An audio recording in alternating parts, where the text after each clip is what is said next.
Assalamualaikum warahmatullahi wabarakatuh. Alhamdulillah alladzi hadana lihadza wa ma kunna linahtadiya laula an hadanallah. Asyhadu an la ilaha illallah wahdahu la syarikalah wa asyhadu anna Muhammadan abduhu wa rasuluh la nabiyya ba'dah. Allahumma salli ala Muhammad wa ala alihi wa sahbihi ajma'in. A'udzu billahi minasy syaithanir rajim. Ya ayyuhalladzina amanu taqullaha haqqa tuqatih wa la tamutunna illa wa antum muslimun. Wahai umat beriman, bertakwalah kepada Allah dengan benar-benar bertakwa kepadanya, dan janganlah kamu mati melainkan sebagai muslim. Al-Quran surat Ali Imran ayat 102. Bapak-bapak, ibu-ibu, unsur pengurus Masjid Agung Al-Muhsinin yang berhadir, yang sama-sama kita hormati. Angku-angku, nenek mama, alim ulama, para tokoh pemuka masyarakat, kaum muslimin dan muslimat, hadirin dan hadirat yang dimuliakan. Terlebih dahulu marilah kita sama-sama bersyukur kepada Allah. Meskipun tadi kita diguyur hujan, namun sekarang alhamdulillah sudah reda. Mudah-mudahan dengan selalu bersyukur Allah akan tambah lagi nikmatnya pada kita di samping nikmat yang sudah ada. Salawat dan salam untuk Nabi kita, Nabi Muhammad sallallahu alaihi wasallam. Bapak-bapak, ibu-ibu yang saya hormati, syukur alhamdulillah kembali kita berkesempatan melanjutkan pertemuan rutin kita. Giliran saya Senin keempat bulan Ganjil, pas sekarang bulan November, Senin keempat. Mudah-mudahan apa yang kita bicarakan malam ini tidak percuma. Mudah-mudahan bermanfaat dalam menambah pengetahuan kita, memperluas wawasan kita, sekaligus dalam meningkatkan iman dan takwa kita. Hadirin yang dimuliakan, pada malam ini saya sengaja membicarakan tentang hasil keputusan rapat kerja MUI 6 November tahun 2007 di Hotel Sari Pasifik terkait ciri-ciri aliran sesat. Mudah-mudahan ya bisa didengar ya. Ciri-ciri aliran sesat. Kenapa topik ini yang dipilih? Karena dari laporan yang sampai kepada kita, banyak sekali bermunculan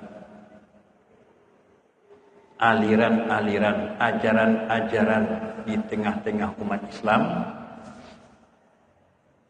Ada yang sifatnya nasional,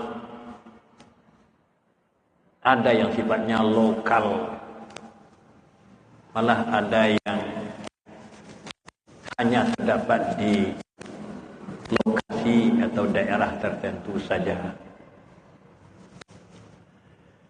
Ibu-ibu, bapak-bapak yang saya hormati, kalau ada yang seusia dengan saya atau mungkin lebih, kita kembali mengingat keadaan umat Islam di sekitar kita, katakanlah 50 tahun yang lalu. 50 tahun yang lalu, 1970-an. Saya yakin masih segar dalam ingatan kita. Ketika itu tidak banyak aliran ini. Tidak banyak aliran-aliran kelompok-kelompok yang mengatasnamakan kelompok yang benar, kelompok ahli surga, kelompok yang benar-benar Islam. Dulu ada kaum tua, kaum muda itu. Ada kaum tua, ada kaum muda. Itu saja dulu secara umum. Tapi sekarang banyak sekali. Ada yang terang-terangan, ada yang berbisik dari rumah ke rumah, nyuruh-nyuruh. Sasarannya masyarakat yang tidak punya basic ilmu agama. Wah, ini sasaran empuk ini mudah sekali dicuci otak, mudah dipengaruhi. Akhirnya terpisah dari umat. Buat kelompok sendiri tidak mau lagi bergabung. Banyak sekarang ini.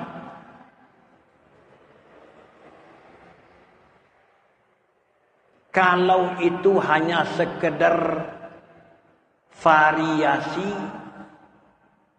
tanawwu', berbeda tanpa ngaku-ngaku yang paling benar, terus masih mudah mencari penyelesaian. Tapi kalau sudah hitam putih, ini sudah parah ini. Tak mau lagi mendengar informasi dari yang lain, yang benar hanya dari guru saja. Ini saya yakin kita semua mengalami hal ini. Ada kelompok pengajian ramai, tiba-tiba menghilang. Kenapa menghilang? Ini sudah masuk kelompok ini, masuk kelompok ini. Anda mau lagi menyatui. Ini salah seorang peserta pengajian di Al-Furqan yang sifatnya datar-datar saja, merasa aneh. Kenapa kita yang dulu ramai sekarang sudah mengelompok-kelompok, tidak lagi mau menyatu? Nah, ini masalah yang terjadi. Saya yakin kita semua menyaksikan. Jadi kaum muslimin berbahagia, kita perlu menilai manakah kelompok-kelompok yang mengatasnamakan aliran Islam yang benar-benar masih Islam, atau mana yang sudah menyimpang, mana yang sudah tersesat jauh. Ini ada 10 ukuran kriteria yang dikemukakan oleh Majelis Ulama tahun 2007 yang lalu. Kalau yang 10 ini aman, artinya tidak ada tanda-tanda, alhamdulillah. Tapi kalau ada tanda-tanda yang 10 ini, termasuk salah satu di antaranya, ini sudah masuk ke ranah penyimpangan. Di dalam bahasa Arab, ibu-ibu, Bapak Hadir, berbeda tapi dalam ranah yang masih ada peluang berbeda, itu namanya ikhtilaf. Ikhtilaf. Dan ikhtilaf itu sudah terjadi sejak dari zaman awal sepeninggal Rasulullah.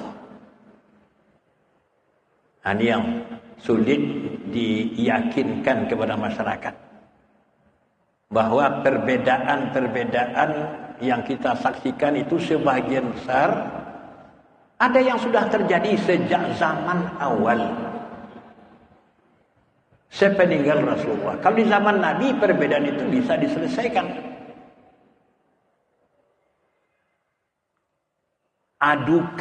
Ajukan pertikaian di hadapan Nabi, selesai. Tapi sepeninggal Nabi, ini siapa yang akan menengahi?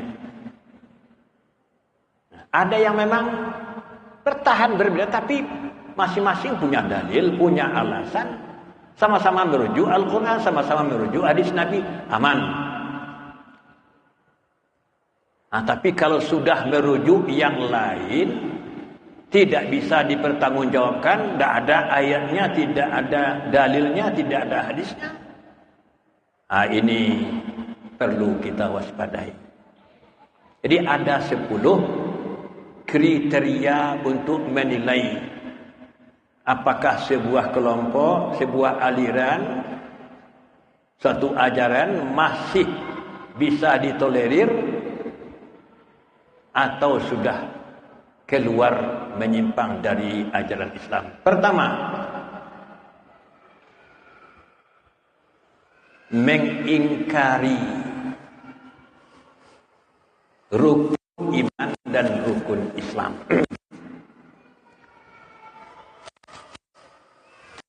Yang pertama, mengingkari rukun iman dan atau rukun Islam. Kelihatannya persoalan rukun iman dan rukun Islam ini tidak boleh lagi diutak-atik.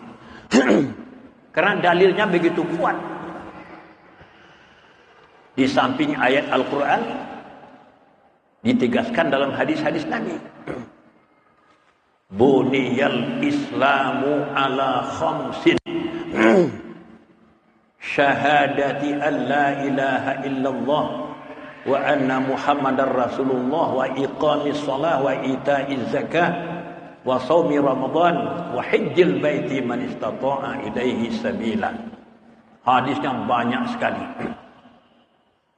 Islam itu ditegakkan di atas 5 unsur pokok. Mengucapkan 2 kalimah syahadat, menunaikan salat yang 5 waktu, menunaikan zakat, berpuasa di bulan Ramadan, naik haji ke Baitullah bagi yang mampu. Iman juga banyak hadis sahih sebagai penjelasan yang terdapat dalam Al-Quran. Mal iman, akhbirni anil iman. Ada hadis Jibril bertanya kepada Nabi di depan para sahabat, mal iman atau akhbirni anil iman. Nabi menjawab, antu'mina billahi wa malaikatihi wa kutubihi wa rusulihi wal yaumil akhiri wa tu'mina biqadarihi khairihi wa syarrihi. Iman itu isinya, unsurnya adalah beriman kepada Allah. Engkau beriman kepada malaikat-malaikatnya, kitab-kitab sucinya, rasul-rasulnya. Engkau beriman kepada hari kemudian dan beriman kepada qadar Allah. Baik qadar itu qadar baik ataupun qadar buruk. Jadi dalam bahasa agamanya, rukun iman dan rukun Islam ini sudah dianggap syai'un ma'lumun bid-darurati minad din. sesuatu yang diketahui bersama sebagai sesuatu yang pasti sebagai ajaran agama. Syai'un ma'lumun bid-darurati minad din. Nah, ini yang pertama. Jadi kalau kita dengar ada kelompok yang menolak rukun iman, menolak rukun Islam, ya misalnya tidak mengakui wajibnya salat yang 5 waktu. Misalnya kalau sudah sampai ke makam tertentu, salat itu hanya untuk kelas awam. Kalau sudah sampai ke tingkat makam tertentu tidak perlu lagi salat. Wah, ini tak kasih ampun itu. Sudah menyimpang nih. Mungkin juga zakat, puasa dan haji dan seterusnya. Yang kedua,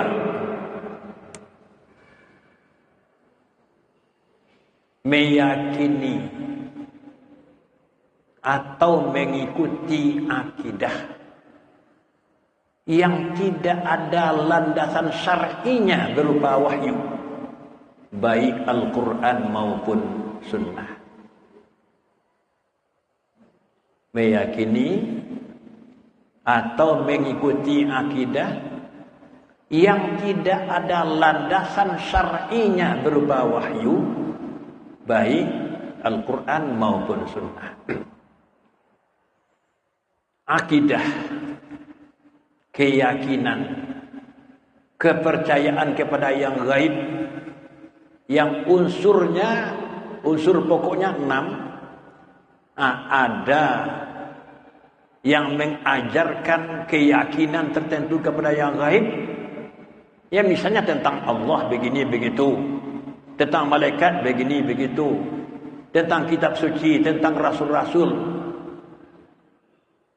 Tidak ada landasannya dalam Al-Quran, tidak ada dalam hadis, hanya cerita-cerita. Ini termasuk ajaran sesat.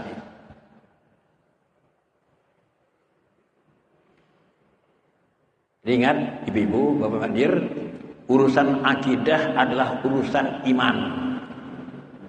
Urusan iman adalah urusan kepercayaan kepada yang gaib. Yang gaib itu yang tersimpul dalam arkanul iman. Semua informasi tentang unsur-unsur iman itu bisa kita terima, malah wajib kita terima kalau memang ada dalilnya dalam Al-Quran dan Sunnah. Tapi kalau hanya cerita guru, tidak boleh kita terima. Oh mungkin saja, tidak boleh. Akidah tidak boleh mungkin-mungkin. Kan bisa saja, tidak ada dasarnya, bisa-bisa saja. Kan boleh-boleh saja, tidak bisa.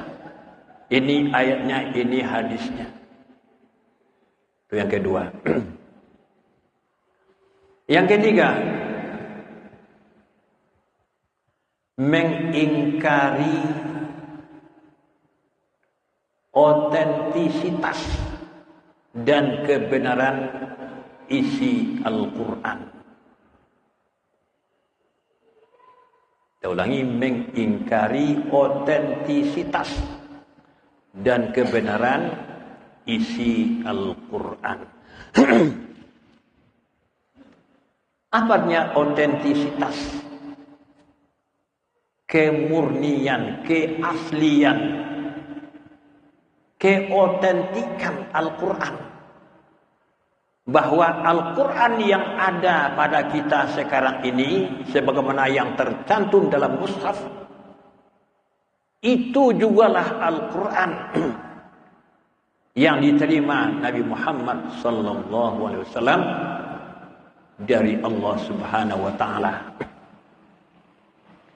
Kalau berbeda formatnya saja. Apa formatnya saja? Ya di zaman Nabi belum lagi dibukukan. Al-Quran di zaman Nabi tersimpan di dada dalam hafalan Nabi, hafalan para sahabat, dan dalam sejumlah catatan juru tulis wahyu. Siapa di antaranya yang terkenal? Zaid bin Sabit, Ubay bin Ka'ab, Abdullah bin Mas'ud, Muawiyah bin Abi Sufyan. Itu yang terkenal nih. Punya catatan-catatan. Belum lagi dibukukan. Baru ada ide pembukuan atau penyusunan menjadi sebuah kitab di zaman Khalifah Abu Bakar As-Siddiq radhiyallahu an, dan baru rampung di zaman Khalifah Utsman bin Affan radhiyallahu an. Ada yang menarik, ibu-ibu apa berhadir.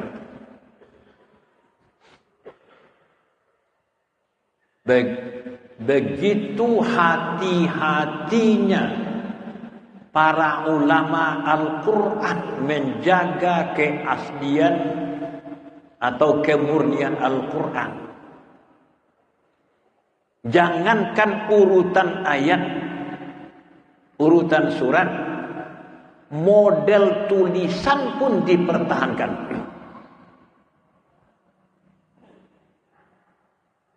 Ibu-ibu bapak yang sering baca Al-Quran, sering pula baca buku-buku teks Arab lain, yakin saya akan menemukan banyak perbedaan.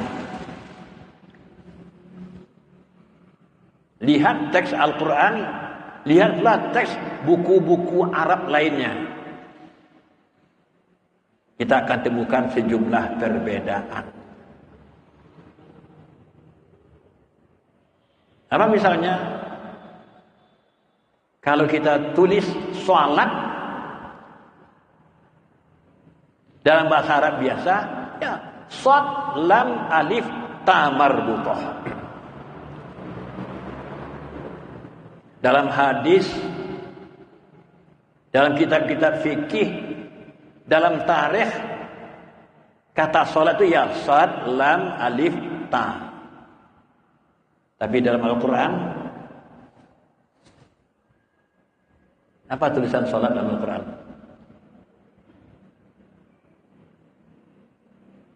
Ini tak ada.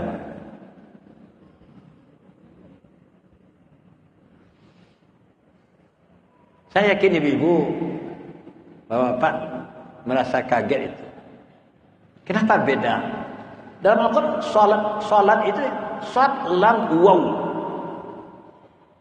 Sudah lam itu ada waw. Baru ada ta marbutah, ta bulat itu. Untuk apa waw itu? Kenapa tidak sholat shad, lam, alif, ta saja? Begitu yang ditemukan dalam mushaf. Mushaf Al-Imam Rasam, mushaf Utsmani. Salahkah itu? Tidak berani orang katakan salah. Ditulis oleh juru tulis wahyu yang ditunjuk, dipercaya oleh Nabi. Ada kata-kata syai'in dalam Al-Quran. Kalau kita baca syai'in itu di tulisan lain, ya shin, ya hamzah. Tapi dalam Al-Quran, dalam surah Al-Kahfi, وَلَا تَقُولَنَّ لِشَيْءٍ إِنِّي فَاعِلٌ ذَلِكَ غَدًا إِلَّا أَن يَشَاءَ اللَّهُ. Apa tulisan syai'in dalam Al-Quran? Dalam surat Al-Kahfi ini ada alifnya. Setelah shin ada alif. Tapi tidak berfungsi. Tidak boleh dibaca syai'in. Kenapa begitu? Ya begitu yang diterima dalam mushaf Al-Imam, mushaf Utsmani yang asli. Atau di antaranya itu. Kata ulama dalam Al-Quran ada dua. Yang satu pakai waw, ulama'u. Pakai waw, pakai alif lagi. Jadi ini kenapa itu dipertahankan? Iya, menjaga keaslian. Keotentikan. So kalaulah berani merubah selangkah, menyusul rangkah kedua dan seterusnya. Kemudian yang kedua menariknya ini, kalau kita banding dengan kitab suci lain, katakanlah Bible. Kebetulan baru-baru ini dalam kunjungan ke beberapa pondok pesantren di Jawa, kami sempat menginap di sebuah hotel. Hotel tadi karena mungkin hotel besar, hotel terkenal, menyediakan kitab-kitab suci untuk para pengunjung, para tamunya. Yang Kristen ada Bible, yang Islam ada Al-Quran dan kitab suci lain. Apa yang menarik? Kalau Bible, Injil, ada Injil berbahasa Indonesia, ada Injil berbahasa Inggris, Injil berbahasa Cina. Tidak ada Al-Quran berbahasa Indonesia. Tidak ada Al-Quran berbahasa Melayu. Coba lihat, tidak pernah ada itu. Al-Quran bahasa Melayu tidak ada. Yang ada terjemah Al-Quran. Ini untuk memelihara keotentikan. Kenapa terjemah Al-Quran tidak layak disebut Al-Quran? Karena sudah dimasuki oleh pemikiran penerjemahnya. Kalau sudah pemikiran, berpeluang keliru. Berpeluang salah. Cuma kita tidak tahu siapa yang salah. Bagaimana kita buktikan? Coba bandingkan beberapa terjemah Al-Quran. Ada Al-Quran terjemah Departemen Agama kerjasama dengan Arab Saudi. Ada Al-Quran terjemah Umar Bakri. Ada Al-Quran terjemah Mahmud Yunus. Ada Al-Quran terjemah Buya Hamka. Coba bandingin. Tidak sama, Pak. Ada saya bedanya. Berarti ada kemungkinan salah. Karena itu tidak layak disebut Al-Quran yang terjemah Al-Quran. Jadi kalau ada pihak-pihak yang menolak, tidak mengakui Al-Quran yang ada sekarang ini otentik dan isinya benar, itu tandanya sudah masuk kelompok sesat. Kita temukan misalnya dari kalangan Syiah ada tuduhan surat Yusuf itu bukan Al-Quran. Ada tuduhan ini dari kelompok ekstrim. Katanya surat Yusuf itu bukan Al-Quran. Kenapa demikian? Masa ya Al-Quran bercerita tentang cinta asmara? Lihat ini. Ketika Zulaikha merayu Yusuf untuk berbuat mesum. Bagaimana Al-Quran menceritakan walaqad hammat bihi wa ghallaqatil abwab. Bagaimana Zulaikha menutup pintu rapat-rapat sehingga tidak ada lagi peluang untuk orang melihat. Lalu dia dengan rayuan mautnya mengajak Yusuf, hai talak Yusufu, hai talak, walaqad hammat bihi wa hamma biha. Sampailah pada suatu saat Yusuf, Zulaikha telah memuncak keinginannya untuk berbuat mesum dengan Yusuf. Yusuf pun terpancing, walaqad hamma bihi wa hamma biha. Ada yang menganggap cerita ini tidak layak dalam Al-Quran. Ini saya pernah diskusikan di Aceh dulu dengan seorang ulama besar dari Mesir. Justru itulah kehebatannya. Apa? Seorang Yusuf masih muda, belum kawin, sedang segar bugar, dirayu oleh seorang wanita cantik yang sudah berpengalaman. Tidak ada yang lain melihat, bisa dia bertahan. Ma'adzallah. Ini luar biasa. Inilah keistimewaannya. Tapi kalau dia tidak tertarik, tandanya ada yang salah. Sebagai manusia yang wajar, dia tertarik tapi bisa menolak. Disinilah istimewanya. Kata seorang ulama dari Mesir, ketika saya kuliah di Aceh dulu. Jadi itu yang ketiga. Yang keempat,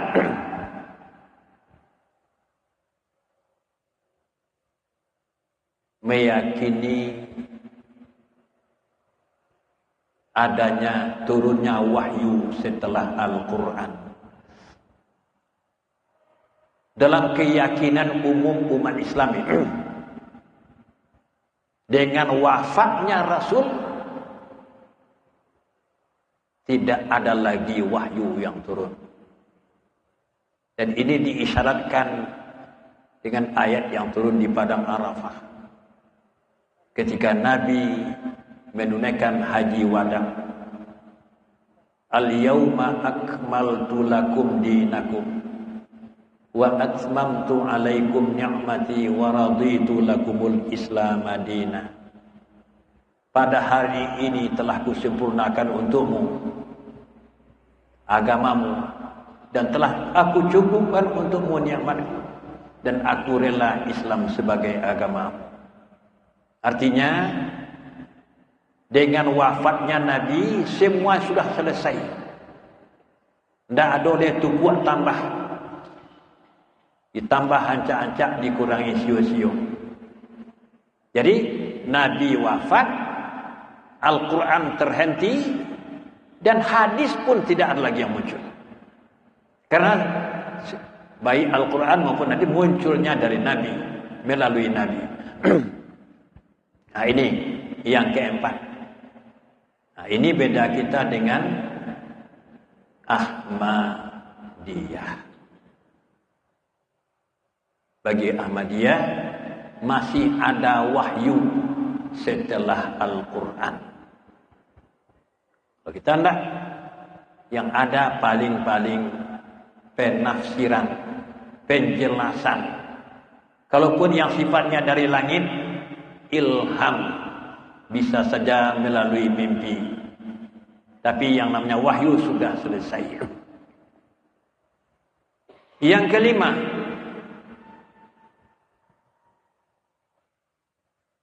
melakukan penafsiran ayat-ayat Al-Quran tanpa mempedomani kaidah-kaidah tafsir.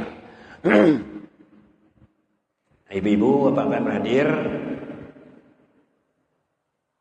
di lapangan memang kita temukan ada yang berani menafsirkan ayat-ayat Al-Quran untuk kepentingan tertentu, termasuk untuk membuat orang kaget, membuat jemaah tertarik. Ini sangat berbahaya. Man fassara al-Qur'ana bi ra'yihi falyatabawwa maq'adahu minan nar. Itu dalam hadis. Siapa yang menafsirkan Al-Qur'an seenaknya, menurut keinginan pemikirannya saja, maka hendaklah dia bersiap-siap mengambil posisinya di dalam api neraka. Saya pernah dengar,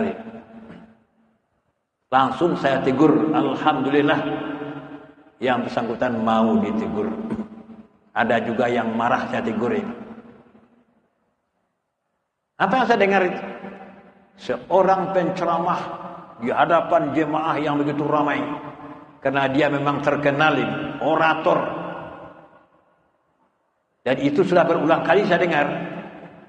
Khatamallahu ala qulubihim. Mengenai dia nyukatam di Tuhan hatinya. Ngepaci 10 orang maning maktam. Allah mengunci mati hati mereka. Tak, nyo khatam di Tuhan hatinya. Astagfirullah. Sudah orang mati khatam kayu tu. Sudah dikhatam, wa ala absarihim ghishawah. Nyo gisa di Tuhan. Wih ya Allah Tuhan. Sudah nyo khatam nyo gisa. Ghishawah nyo terjemahkan gisa. Gisa bahasa astagfirullah. Sudah nyo gisa balik. Wa may yabtaghi ghairal islami dinan falay yuqbala minhu. Nyo palai di Tuhan. Nyo khatam, nyo gisa, nyo palai di Tuhan. Astagfirullah. Tapi anehnya orang awamnya tidak tahu itu. Mengangguk-angguk, mencapak-capak. Oh hebat. Selesai ceramah, karena sudah sekian kali, bawa berembuk tempat kami berdua saja. Dia tanya, mohon maaf Kakanda, tidak ada kepentingan apa-apa, hanya saling mengingatkan, memaknai ayat seperti yang diungkapkan di mimbar, nyukatam di Tuhan hati, nyunjuk gisa di Tuhan. Itu metode tafsirnya ada. Apakah ini tafsir bil mangkul atau bil makul? Tafsir bil riwayah atau bil dirayah? Tafsir tahlili atau maudhu'i? Tamanung dia. Lalu beliau membela diri. Yang penting makasih sampai. Langsung saya jawab, makasih sia. Al-Quran itu bukan makasih apa. Kita berusaha memahami maksud Allah. Apa yang dimaksud oleh Allah dengan ayat-ayat tertentu. Dan itu ada kaidahnya. Akhirnya beliau mengakui, ya terima kasih. Sudah 2 orang menasihati saya. Ini contoh ya. Saya yakin ya di tempat-tempat lain ada yang menerjemah, menjelaskan arti ayat seenaknya. Yang penting orang terkaget-kaget. Yang keenam,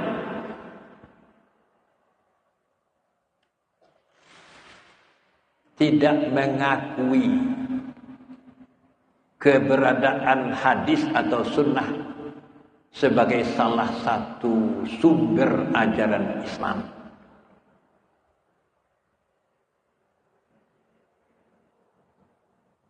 Ingat ibu-ibu Bapak hadir, ajaran Islam secara menyeluruh sumbernya wahyu. Wahyu itu teks dan isinya dari Allah, itulah Al-Quran. Tapi isinya dari Allah, teksnya, redaksinya dari Nabi, itulah hadis. Keduanya sama-sama wahyu. Dan kedua-duanya kita disuruh untuk mengikutinya. Kita kenal dengan Al-Quran dan Sunnah. Itu Kitabullah dan Sunnah, Al-Quran dan hadis. Itulah pasangannya ini. Tapi ada kelompok-kelompok yang tidak mengakui keberadaan hadis atau Sunnah sebagai salah satu sumber ajaran Islam. Inilah yang disebut dengan kelompok ingkarus sunnah. Nah, kalau sunnah tidak kita terima, bagaimana kita beribadah? Salat saja yang tanpa sunnah kita tidak bisa. Berarti ada ibadah yang dikarang-karang, direkayasa, dan ini sangat berbahaya. Kemudian yang ketujuh, meyakini adanya Rasul setelah Nabi Muhammad. Nah, kalau kita umat Islam secara umum meyakini setelah Nabi Muhammad tidak ada lagi Nabi, tidak ada lagi Rasul. La nabiyya ba'dah.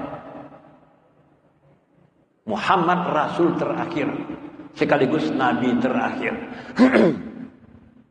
Tapi ada kelompok-kelompok yang mengajarkan bahwa ada nabi setelah Nabi Muhammad. Ini salah satu ciri penyimpangan. Kedelapan, ada sikap menghina, meremehkan atau merendahkan nabi dan rasul.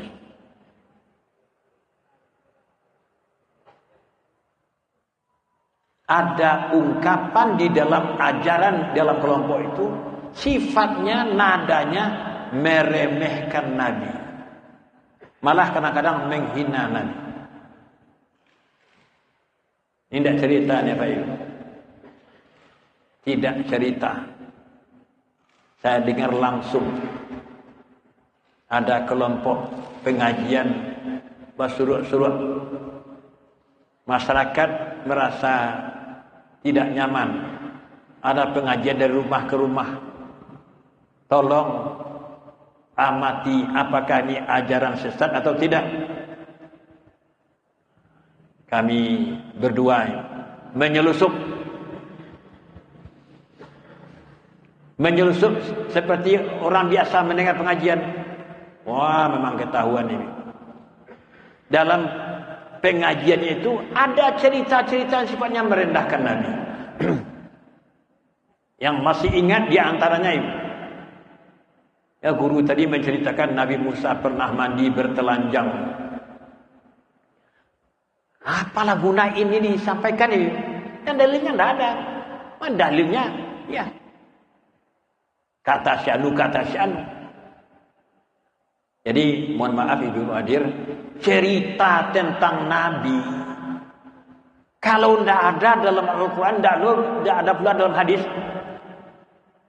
tidak usah kita ikuti, tidak usah pula kita berpayah-payah.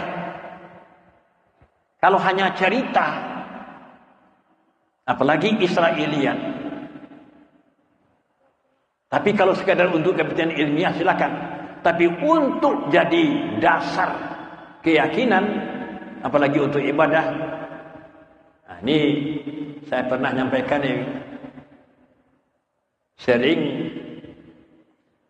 selesai akad nikah ada doa Allahumma alif bainahuma kama allafta baina Yusuf wa Zulaikha. Ini tidak ada dasarnya nih. Selain cerita, ya Allah, persatukanlah mereka seperti engkau mempersatukan Yusuf dan Zulaikha. Mana ada ayat yang menceritakan Yusuf kawin dengan Zulaikha? Mana ada hadis? Tidak ada. Hanya berupa cerita-cerita. Dan untuk apa itu kita paksakan ini? Apalagi untuk jadi dasar akidah, dasar ibadah. Jadi ibu-ibu, Bapak Hadir, meremehkan, menghina, melecehkan Nabi. Selanjutnya